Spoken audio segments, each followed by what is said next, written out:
النهارده بقى هنعمل طريقة بيتزا بالفراخ حلوة قوي، طعمها بجد زي بره واحلى كمان من بره بطريقة سهلة مش هتاخد مننا وقت خالص. اول حاجة انا هجيب الفراخ بتاعتي، ودي طبعا فراخ انا غسلاها كويس قوي، وهحاول ان انا اقطعها شرايح صغيرة، ما تبقاش طويلة قوي، يعني تبقى شرايح صغيرة عشان يبقى سهل عليها بحطها في البيتزا. وبعد كده هجيب الفلفل الاخضر بتاعي وهقطعه برضو شرايح. بعد كده هجيب طاسة احط فيها فص من الثوم واقلبه بقى لحد ما الاقي الثوم بتاعي طلع الريحه بقى بتاعته خلاص. دلوقتي بقى انا هنزل الفراخ بتاعتي، وهفضل بقى اقلب بقى فيها لحد ما الاقي بقى الفراخ يعني اللون بتاعها اتغير خالص، يعني اتحمرت كده شويه. وبعد بقى ما خلاص بقى الفراخ تاخد اللون، هقوم انا منزله الفلفل بتاعي، الفلفل الاخضر، وافضل بقى اقلب. وبعد بقى ما خلاص بقى قلبت والاقي بقى كله الفلفل دبل معايا، هحط نص معلقه من البابريكا، واحط نص معلقه فلفل اسود. وبعد كده اقلب كل الكلام ده. يعني الفراخ احنا هنعملها سهله مش صعبه، يعني مش مفيهاش توابل كتير. وبعد كده هنزل بنص معلقه كبيره من الصويا صوص. انا هنا ما حطيتش ملح لان الصويا صوص اساسا مملحه، ودي خلاص شكل الفراخ. دلوقتي بقى انا بقلب بقى فيها لحد ما بلاقي بقى الفراخ خلاص استوت بقى معايا.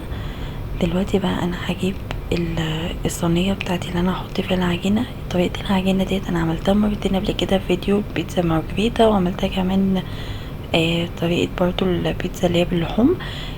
راجعوا الفيديوهات بتاعتي وهتلاقوا طريقه العجينه بتاعتي. ودلوقتي بقى هجيب الشوكه، وبعد كده هقعد اعمل في العجينه كده، يعني هقعد اخرم كده الشوكه كده في العجينه.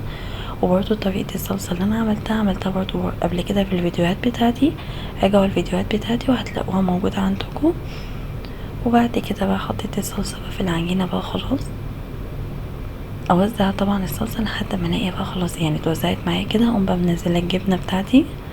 دي انا حطيت هنا جبنة موتزاريلا، يعني اي انواع جبنة عندكم ممكن تحطوها عادي، يعني عندكم جبنة موتزاريلا، عندكم جبنة رومي، عندكم جبنة شيدر، براحتكم. انا هنا حطيت رشه كده بسيطه من الجبنه الرومي، يعني جبنه رومي عامله زي الجبنه البارميزان كده، نفس الطعم او قريبه من الطعم شويه. وبعد بقى ما خلاص نزلت الجبنه، هنزل بقى الفراخ بتاعتي،